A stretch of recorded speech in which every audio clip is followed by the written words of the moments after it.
Litoral y de la Universidad Católica de Misiones, estudia las relaciones entre judaísmo, gnosticismo y patrística. El título de su exposición va a ser Figuras evangélicas femeninas en la exégesis gnóstica. Muy bien, buenas tardes a todos los presentes. Muchas gracias, Juan Bautista, y muchas gracias a todos los amigos y colegas que están aquí en la sala. Los valentinianos reconocían dos tipos de iglesias, la celeste y la terrenal. De acuerdo a las categorías del mito gnóstico, ambas tienen su origen en el león perfecto, que es el antropos andrógino, en el seno del Padre, en unión con Eclesia. Y esta comunidad de principios masculino y femenino configura una tzitzilía ontológicamente anterior al surgimiento del verbo por fuera de la interioridad paterna y con subsistencia propia. La cuestión del paso desde esta perfección divina a la condición ilusoria del cosmos, caracterizado por la multiplicidad, exigía varias instancias intermedias, tales como la creación del mundo, su gobierno por parte del verbo con su sabiduría, la creación del hombre y su ulterior dispersión en la región umbrática. Se hacía necesario interponer entre la unidad primigenia y la multiplicidad en la cual se extravió la simiente divina, la ignorancia de Dios.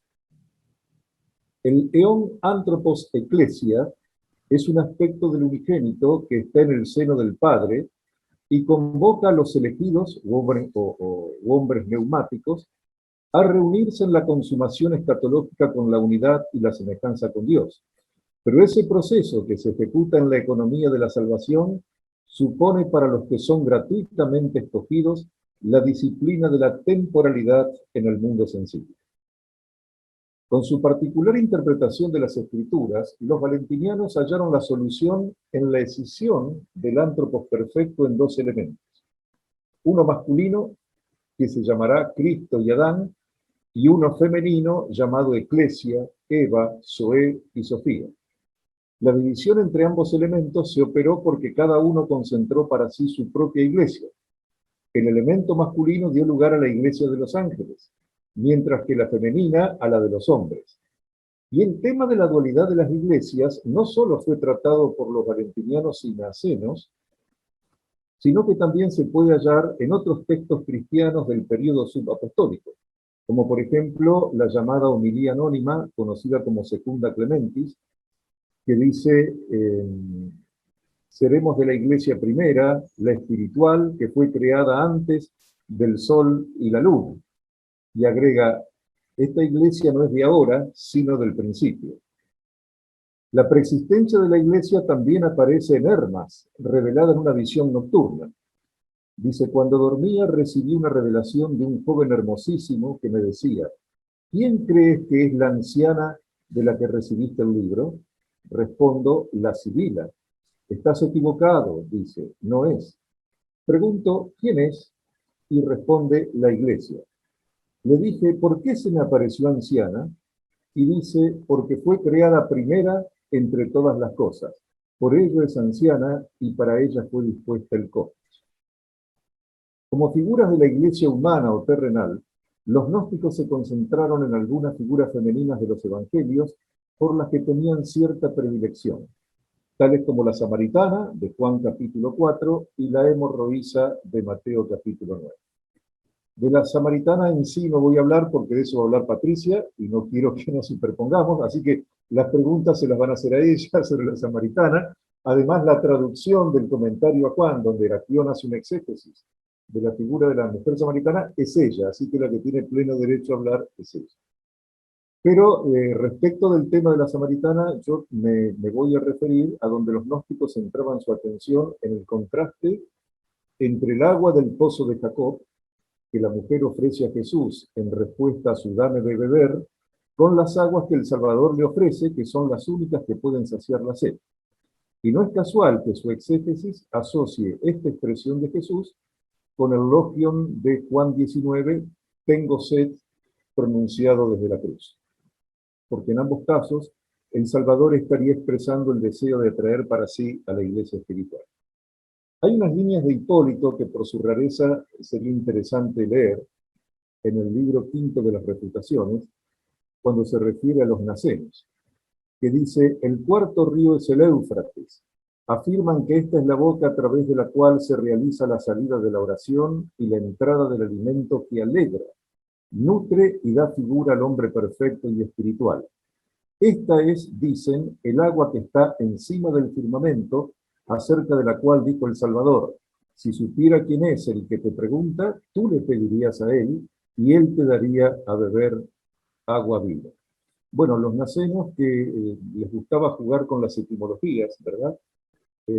Por ejemplo, utilizan a veces la palabra naos, santuario, para referirse a Natás, serpiente, y en este caso utilizan Éufrates y lo relacionan con la palabra griega eufraine, el verbo alegrar. Esto es muy propio de los nacenos.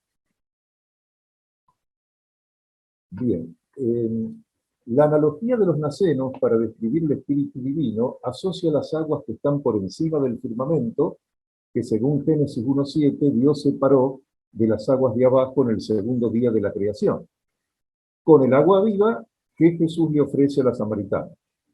En el Logion 13 del Evangelio de Tomás, es Jesús mismo quien ha excavado el pozo que contiene esas aguas. Leo el Logion 13, que dice: Jesús dijo a Tomás: yo no soy tu maestro, puesto que has bebido y te has embriagado del pozo que bulle, que yo mismo he excavado. Bueno, ustedes saben que hay una dialéctica entre pozo y fuente, porque la palabra es pegué, que se traduce más bien por fuente, y el verbo copto es shaktes, que es excavar, aunque desde el punto de vista literal, nos dice Trevijano, debe leerse shiftes, medir, como aparece también en la Vitio Princeps del Evangelio de Tomás, aparece excavar.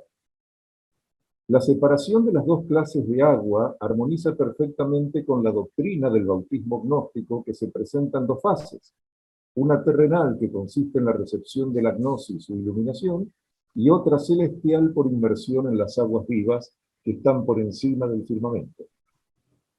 El más antiguo Midrash hagádico que se conserva, conocido como Génesis Rabá, dice que el firmamento surgió de la mezcla de fuego y agua, y en exégesis a Génesis 1, versos 7 al 8, se lee: y llamó Dios al firmamento cielos, Shamaín. Rab dijo: fuego es Esh, en hebreo, y agua, Maín. Entonces, Abba Bar Caná dijo en nombre de Rab: el santo, bendito sea, tomó fuego y agua, los mezcló entre sí, y a partir de ellos fueron hechos los cielos. La imagen de la mezcla entre el fuego y el agua nos conduce a la del pozo que bulle, de Evangelio de Tomás 13, y a la doctrina de las mezclas defendida por los etianos, a quienes después Hipólito denuncia también. Pero es evidente que entonces este conjunto de textos que proviene del judaísmo y de recensiones gnósticas que conciben al espíritu virginal como agua viva por encima del firmamento puede indicar que los gnósticos tal vez se inspiraron en fuentes de la literatura rabínica. El tema del bautismo gnóstico en agua de vida también evoca un pasaje de la Pistis Sofía, traducido por el profesor García Bazán, referido a una mujer que había sido bautizada 3 veces. Después de esto, Jesús vio una mujer que se había arrepentido. La había bautizado 3 veces y no había cumplido lo que era digno de los bautismos. Y el Salvador quiso probar a Pedro para ver si era misericordioso y capaz de perdonar como les había mandado. La condición de la mujer que se nos presenta en el texto es la misma del alma individual y de la iglesia humana, 3 veces bautizada en los misterios de la luz. También la de Sofía Jamós, en su desventura por fuera del pléroma. No está lejos de la interpretación que hace el valentiniano Heracleón acerca de la samaritana, que seguramente de la que Patricio después les va a hablar. Paso entonces rápidamente a la hemorroísa en el tiempo que me queda. El tema de la hemorroísa, yo doy por conocido los relatos bíblicos, por supuesto, está en el capítulo 9 de Mateo y en el capítulo 8 de Lucas. Se trata de una mujer que padecía de una enfermedad típicamente femenina. Según Eusebio de Cesarea, provenía de la ciudad de Panias, en Cesarea de Filipos, y en su casa se levantaban monumentos admirables de la buena obra realizada por el Salvador en ella. Dice Eusebio en el libro 7 de la historia eclesiástica: efectivamente, sobre una piedra alta, delante de las puertas de su casa, se alza una estatua de mujer, en bronce, con una rodilla doblada y con las manos tendidas hacia adelante como una suplicante, y enfrente de esta otra del mismo material, efigie de un hombre en pie, revestido pulcramente con un manto y tendiendo su manto hacia la mujer. A sus pies, sobre la misma estela, brota una extraña especie de planta que sube hasta la orla del manto y resulta un antídoto contra toda clase de enfermedades. Esta estatua dicen que reproduce la imagen de Jesús. Se conservaba hasta nuestros días, como lo hemos comprobado de visita nosotros mismos de paseo en aquella ciudad. Y se piensa que la estatua fue destruida por Juliano el Apóstata, según testimonios de autores posteriores a Eusebio.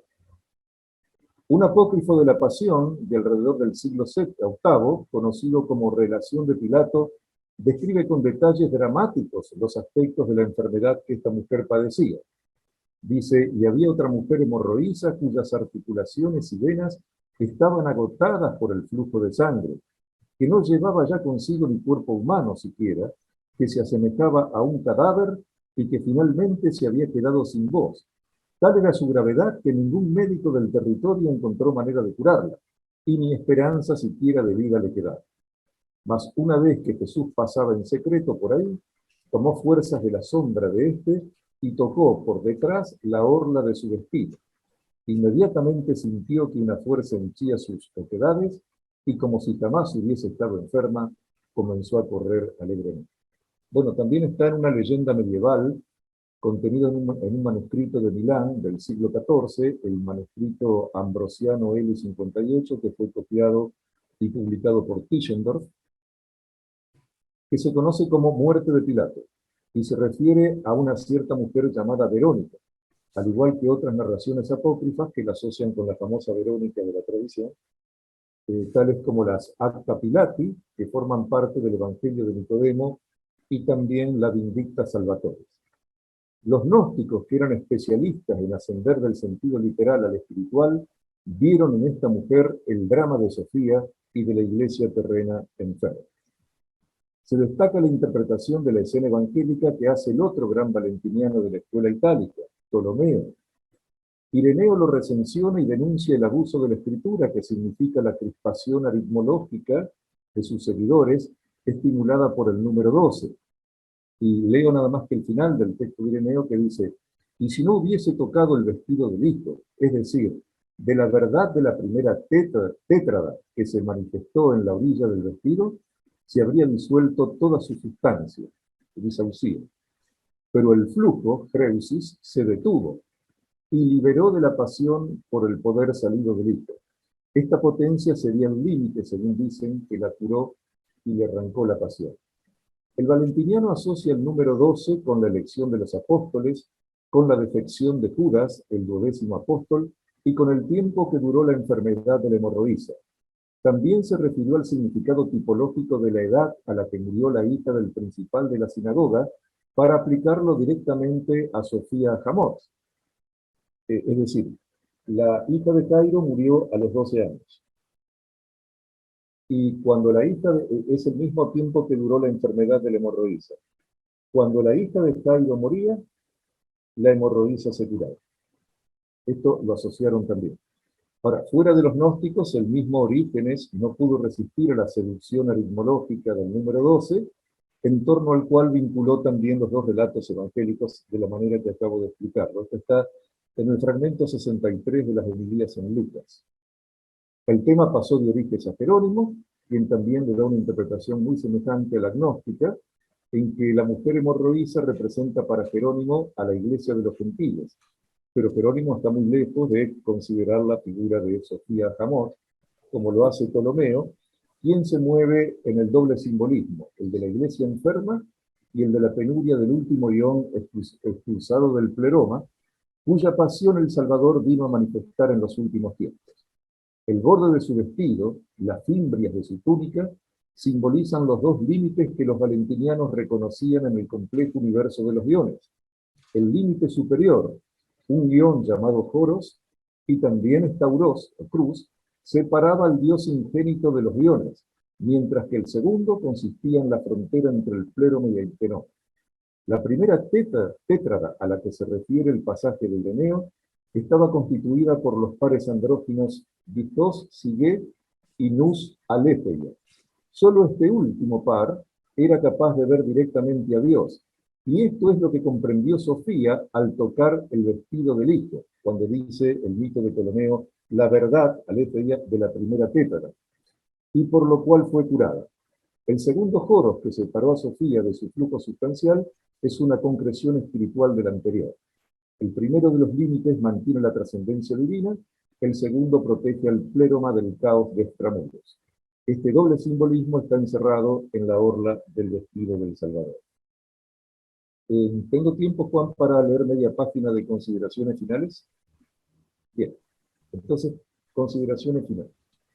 La samaritana y la hemorroísa son dos mujeres unidas por la trama del mito.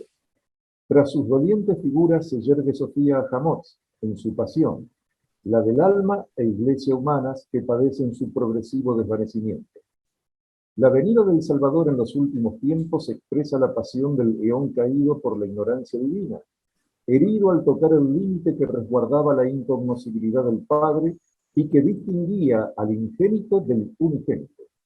Mediante el primer joros, que distinguía las virtualidades del unigénito, y luego mediante Cristo, crucificado en el segundo límite, Dios curó haciéndola tomar conciencia de su radical incapacidad de conocer. La samaritana representa a Sofía extraviada en el cosmos y atraída por el Salvador a bautizarse en las aguas superiores por encima del firmamento.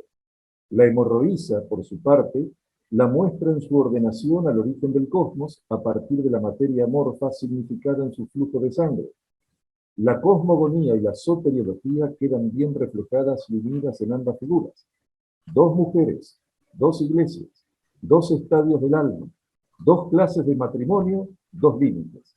Todo esto expresado en una economía de imágenes tales como las aguas de un pozo, una enfermedad femenina y las fimbrias del vestido del Salvador, constituye un ejemplo más de la maestría con que los valentinianos eran capaces de elaborar un mito de alcances y profundidades insospechadas por la mayoría de los heresiólogos a partir de escenas de la vida cotidiana narradas en la Escritura. Muchas gracias. Muchas gracias, Juan Carlos. Quedaron unos 3 minutos para preguntas, consultas. Aplauden. Abrimos entonces el espacio.